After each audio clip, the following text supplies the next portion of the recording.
When my father built our company from nothing, he always said, "Loyalty is everything."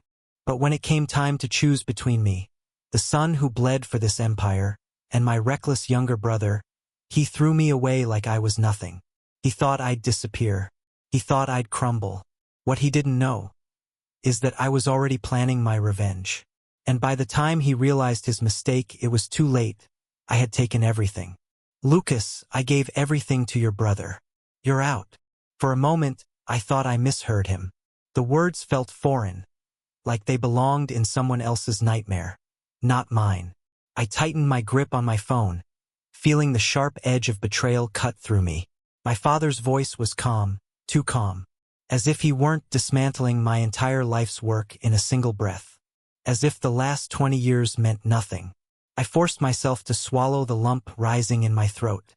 The view outside my office window blurred as my mind raced through the implications. Reed Global, the company we had built together, the empire I had sacrificed everything for, was no longer mine. I had spent years believing I was the backbone of this company, that my father saw me as his equal, that I would be the one to carry on our legacy. I was wrong. "Thanks for letting me know," I said, my voice disturbingly even. I heard my father hesitate on the other end of the line. He had expected something different. A scream, a plea, maybe even a fight. But I gave him nothing. "Lucas, I know this might seem unfair, but..." I hung up. The silence in my office felt suffocating. The weight of what had just happened pressed down on me heavier than anything I had ever faced. I had built this company with my own hands, my own sweat, my own sacrifices. And now, just like that, I had been erased. Then something shifted. I inhaled slowly, deliberately, steadying the fire inside me. He thinks this is over. He's wrong. Reed Global wasn't just a business. It was my father's dream. And my entire life. I had been there since the beginning, working beside him as we clawed our way up from nothing. At 19, I officially joined the company. While my father had the vision, I was the one who made it scalable. I built our investment strategies, expanded our portfolio, and pulled us back from the brink of financial collapse more times than I could count. And yet, over the past year, something had changed. My father had started excluding me from key meetings. Financial reports stopped landing on my desk. Decisions were being made behind closed doors by my brother, Nathan. Nathan, the golden child, the son my father had always wanted. While I spent my 20s in boardrooms and investor meetings, Nathan spent his in nightclubs and luxury resorts, burning through trust fund money like it was infinite. He never cared about the company. He never earned his place in it. But somehow, my father had chosen him over me. I should have seen it coming. The missing reports, the hushed conversations between my father and his lawyers, the way Nathan had suddenly become interested in the company after years of neglect. I had been too trusting, too busy running the business to notice the ground shifting beneath me. And now they thought they had taken everything. I stared at the mahogany desk in front of me, fingers tapping rhythmically against the smooth surface. My mind was already calculating, sifting through years of contracts, legal structures, and contingency plans. What my father didn't realize, what Nathan didn't realize, was that I had never played this game blindly. I reached for the black notebook I kept in my desk drawer. Inside were the real records, the ones I had kept separate from the official books. Every major decision, every hidden liability, every backroom deal my father had made. It was all here. If he thought he could push me out and walk away unscathed, he had severely underestimated me. I had built this company with my blood, sweat, and sacrifice. I knew every weak spot, every pressure point, and I wasn't going to let them win. I leaned back in my chair, staring out at the city skyline. This was where my father had made his second mistake. Assuming I would crumble. He thought I would disappear. But I wasn't grieving the loss. I was preparing for war. With one final glance at my phone, I stood up, adjusting the sleeves of my blazer. I wasn't staying in this office, this place that no longer belonged to me. No, I had work to do. I left early that day. Not because I was overwhelmed. Not because I needed time to process. I left because I needed to think. I drove in silence, gripping the steering wheel so tightly my knuckles turned white. The streets of New York blurred past me. A city I had spent years building a name in. A city that now felt different, colder. My father had cut me out. Nathan had won. Or so they thought. I pulled into my driveway, killed the engine, and just sat there for a moment, letting the quiet settle over me. The house felt empty. Because it was empty. I had never had time to build a life outside of the company. While my friends were getting married, having kids, taking vacations, I was working 16-hour days, making sure Reed Global didn't collapse under the weight of my father's outdated strategies. And now I had nothing to show for it. Or at least that's what they wanted me to believe. I walked inside, tossing my keys onto the counter, and made my way to the study. The walls were lined with books on business strategy, negotiations, everything I had dedicated my life to. But tonight they felt useless. Instead, I grabbed the one thing that had never let me down. My notebook.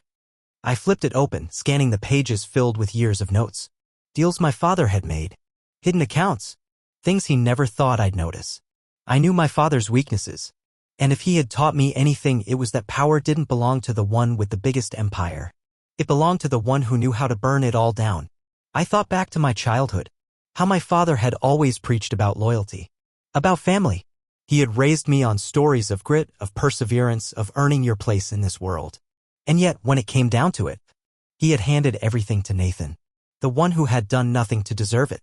This wasn't just about money. This was about respect. And my father had made one critical mistake. He had underestimated me. I picked up my phone, scrolled through my contacts, and found the one name I needed. Ethan Hayes. My father's oldest friend. The man who had helped him secure the first round of funding when Reed Global was just an idea on a bar napkin. Ethan was one of the few people who had always believed in me. More than my own father had. I hit call. Lucas. He answered almost immediately, his voice warm but cautious. It's been a while. I need to meet. I said, getting straight to the point. It's about my father. There was a pause. Then he sighed. I figured something was going on. Meet me at the club in an hour. I hung up and grabbed my keys. If my father had rewritten the rules, then so would I. Betrayal doesn't hit all at once.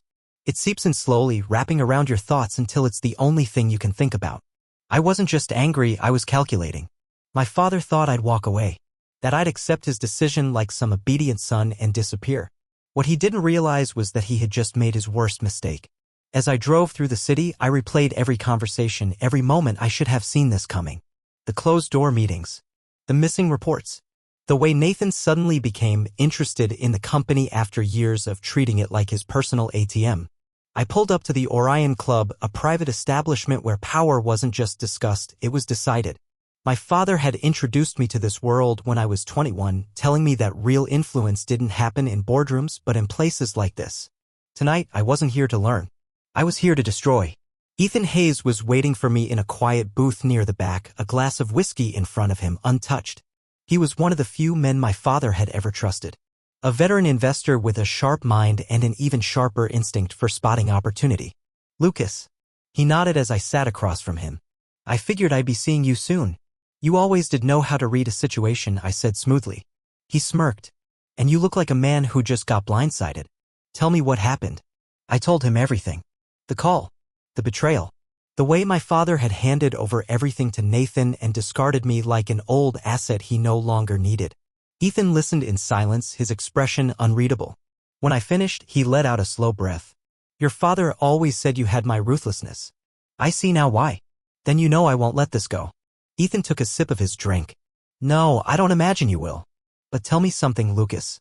What's your next move? I leaned back, my fingers tapping against the table. My father built Reed Global with his name. But I built its foundation. I know every contract, every liability, every weak spot. And right now, Nathan is walking into a battlefield he doesn't even see. Ethan nodded slowly. And you plan to make sure he loses. I don't just want him to lose. My voice was low, calm, controlled. I want to make sure he never recovers. A slow smile spread across Ethan's face. All right, kid. I'm in.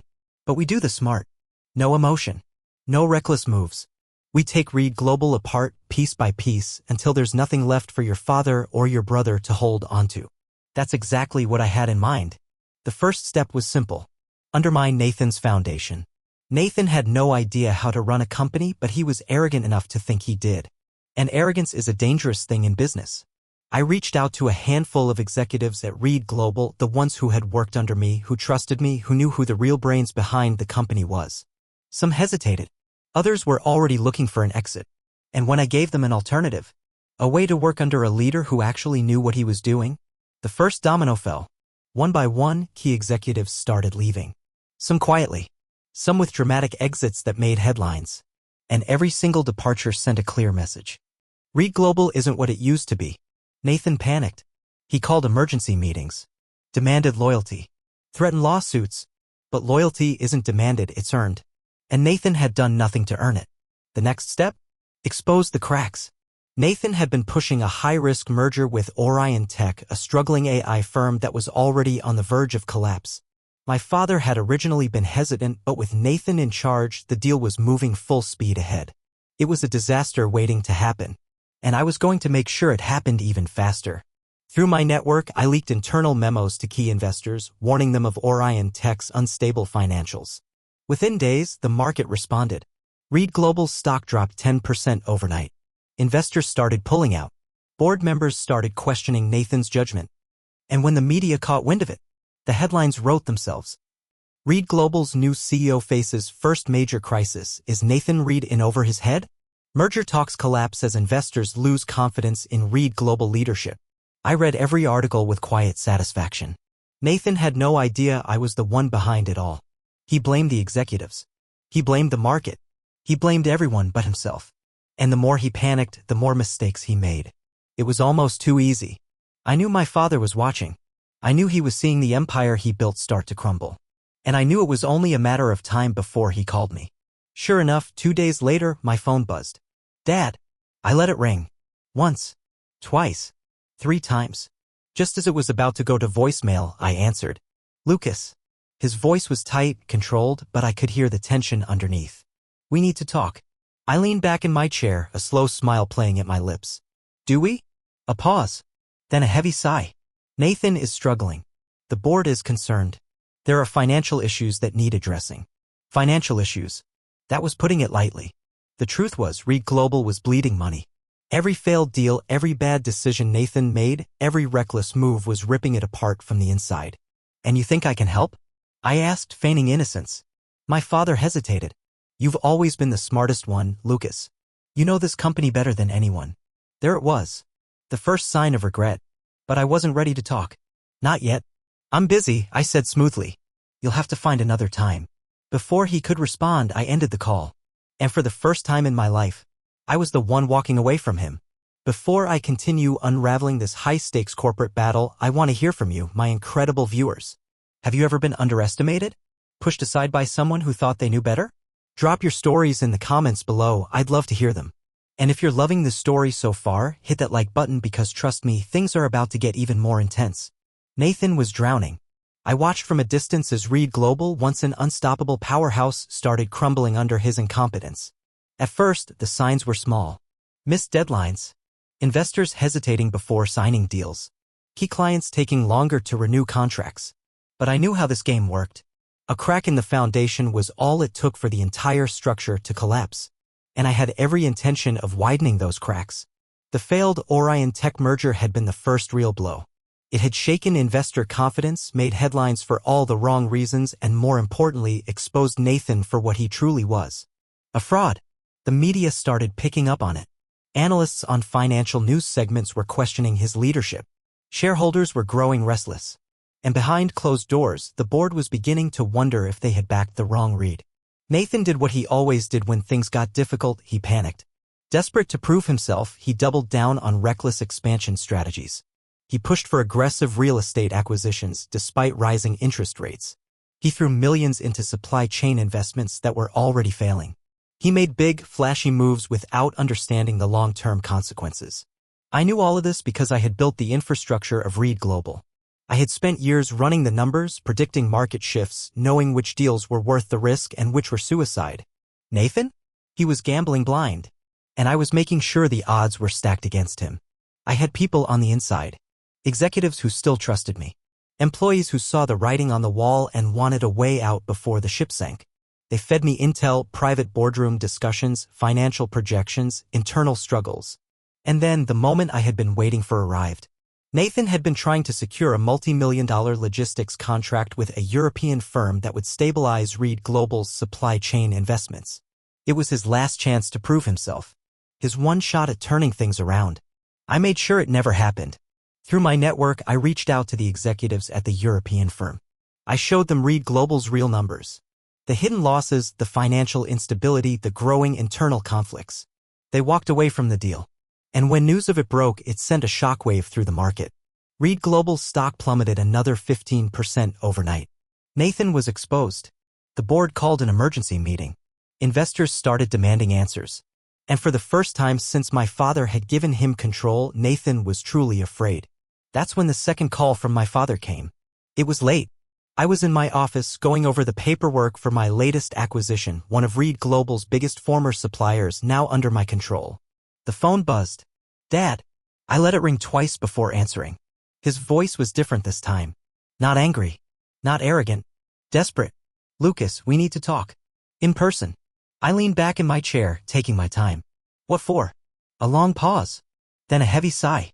Nathan is struggling. The board is losing confidence. The company is. He hesitated, then finally admitted it. We're in trouble. I didn't respond right away. I wanted him to feel the weight of what he was saying. Finally, I said, and what do you want from me? Another pause. Then quietly come back. Help us fix this. I exhaled, letting the silence stretch between us. Nathan, the golden child, was silent now. No arrogance. No entitlement. Just fear. And my father? He was finally realizing what I had known all along. He had chosen the wrong son. I tapped my fingers against my desk, considering my options. I could have laughed. Could have thrown the phone across the room and let them drown. But that wasn't my plan. Not yet. I'll think about it, I said smoothly, then hung up. Nathan had lost. But my father, he still didn't know just how much worse things were going to get. I didn't go back to Reed Global. I didn't return their calls. I didn't answer their emails. I didn't even acknowledge the carefully worded letters my father sent. Each one more desperate than the last. I let them wait.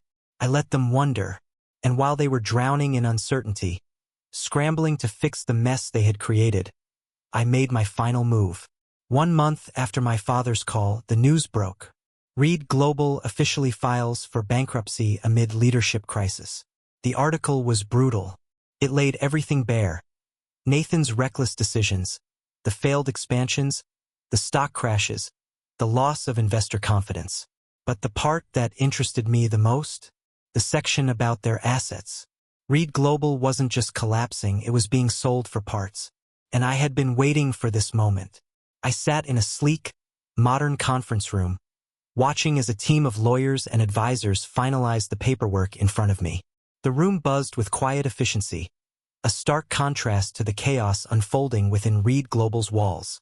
My lawyer slid the final contract across the table. It's official, he said. Your firm now owns Reed Global's most valuable divisions. I picked up the pen and signed my name. That was it. Just like that, I had taken everything. Everything my father had spent a lifetime building. Everything Nathan had squandered. Everything they thought they could keep from me. And the best part? They never even saw it coming. Nathan thought he was playing a game of power. My father thought he was preserving his legacy. But the truth was, they had been playing checkers while I was playing chess. I didn't just take the company. I took the best clients. I took the most profitable assets. I took the people who had built Reed Global in the first place. And what was left? A hollow shell. A name with no value. A legacy that no longer belonged to them. I didn't expect my father to reach out again. But he did. I was in my office when my assistant knocked. Mr. Reed, she said carefully. Your father is here. I looked up from my desk. I hadn't seen him in weeks. Send him in. When he walked in, I barely recognized him. He looked older, more tired, like a man who had finally realized just how much he had lost. He stood there for a moment, taking in my office, the office that should have been his, the empire he thought he could control. You really did it, he finally said. I leaned back in my chair. I did. A long silence stretched between us. You could have helped, he said. You could have come back. We could have fixed it together. I studied him, the man who had once seemed so untouchable, so powerful. The man who had raised me to believe that loyalty was everything, only to betray me when it mattered most. No, Dad, I said quietly. You could have fixed it. But you didn't want to. You wanted Nathan to be the golden child. You wanted to prove that I wasn't necessary. I gestured around the room. And now you finally understand what I always knew. His jaw tightened. He wanted to argue, to justify, to make excuses. But he didn't, because he knew I was right. He exhaled, the fight leaving his shoulders. And then, in the quietest voice I had ever heard from him, he said, I made a mistake. For a brief second, something flickered inside me. A piece of me, the son who had once idolized him, wanted to forgive. But then I remembered. I remembered every moment he had dismissed me. I remembered every time I had proven myself, only for him to choose someone else. I remembered that he had underestimated me. So I said nothing. Finally, he nodded. A silent admission of defeat. Without another word, he turned and walked out of my office. And this time I didn't look back. Because I never needed Reed Global. I never needed my father's approval. What I needed, what I had always needed, was the freedom to build something of my own. And that's exactly what I did. Power isn't given. It's taken. And in the end, I took everything. This story is about power, betrayal, and redemption. About proving your worth when the world underestimates you. Lucas didn't just fight back. He outplayed, outsmarted, and took everything from those who cast him aside. In the end, he didn't need revenge. He needed to build something greater, and he did just that. But now, I want to hear from you. What would you have done in Lucas's place? Would you have walked away or fought to take back what was yours? Share your thoughts in the comments. And let's settle this. If you enjoyed the story, comment 2. And if it wasn't for you, comment 7. If this story kept you hooked, hit the like button, and don't forget to subscribe to Mr.HeartVibes for more gripping stories that keep you on the edge of your seat. Big things are coming, so stay tuned.